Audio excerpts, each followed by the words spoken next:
The Tory party is in trouble again as a new investigation has hit the Conservative Central Office over the selection process for the London mayoral elections. Yes, the way they found their candidate at the end was a little bit controversial because of all the other candidates who were left behind in the long list compared to the short list.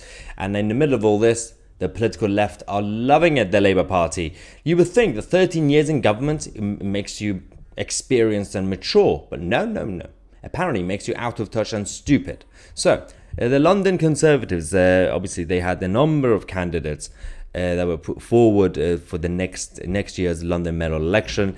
The short list that we had with these guys at the end, and of course Susan Hall got the confirmation, became the actual candidate for next year. But in the middle of all this, you had also a long list and a number of others who also put their name forward, and a couple of them they complained, and some of the supporters were complaining, saying the process is not fair, and there seems to be a bit of a stitch-up, essentially, which is not really a surprise.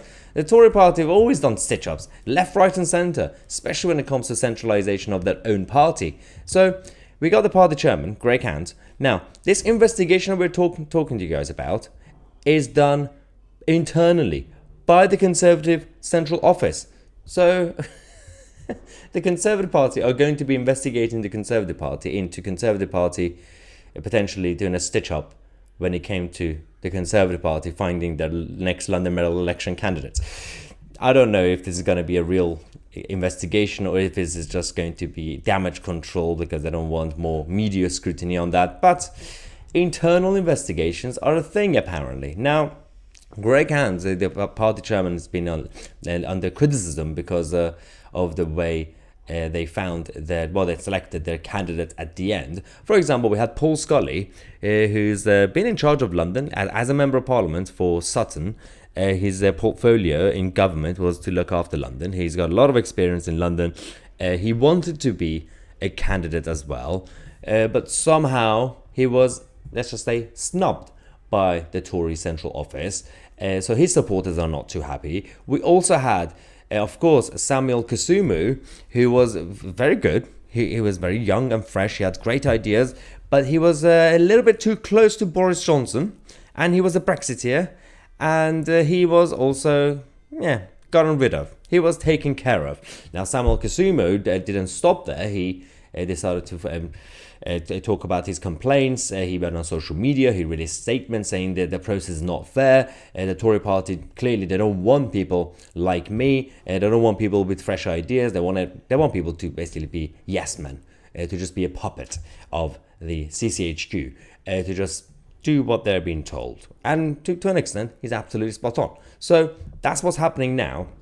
Now we have Richard Barnes, who's the former Conservative Deputy Mayor of London under Boris Johnson. He told LBC that, "I'm amused by this. Yes, there should be a review, and yes, they should take it more seriously.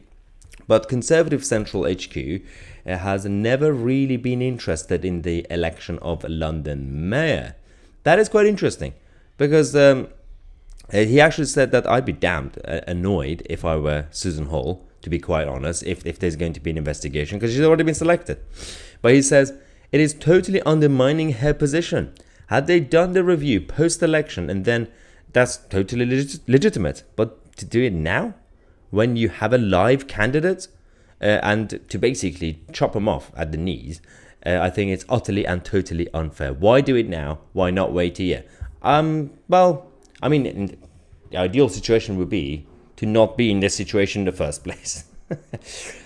The second problem is, Richard Barnes is right. It's not really Susan Hall's fault. She might actually be the best candidate. But it doesn't really mean that the process was fair or just. So that's the main point of this whole issue.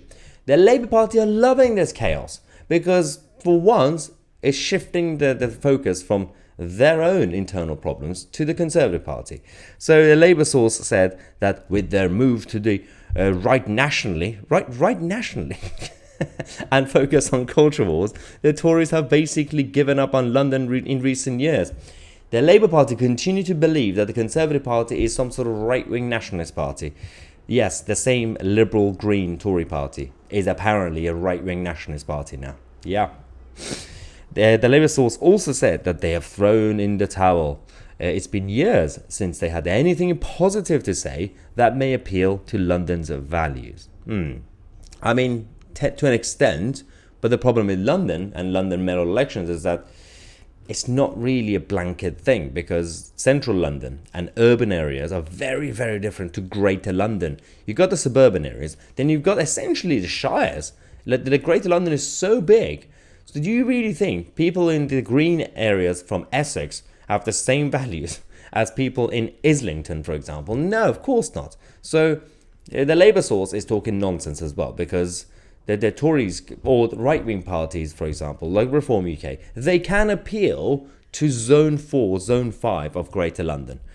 But the Labour Party, especially the Corbynistas and the Communists and all the others, they can easily appeal to all the kids and Generation Z and Millennials in Camden, for example. So London is extremely divided anyway in terms of class. So Conservative Party spokesperson said that the party chairman has appointed Lord Lister to undertake an internal review into the structures, processes and organisation of the Conservative Party in London.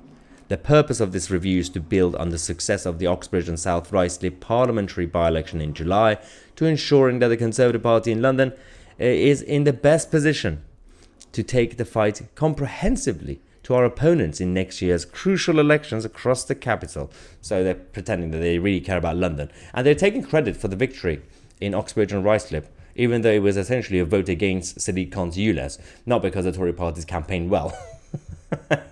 But the alternative should not be, cannot be, the Labour Party and Sadiq Khan either, because we've already seen what they've done in London. So the Labour source going around attacking the Tories in London, I'm like, yeah, but you've been in power. You made a complete mess over the last few years, and you want us to vote for Sadiq Khan again.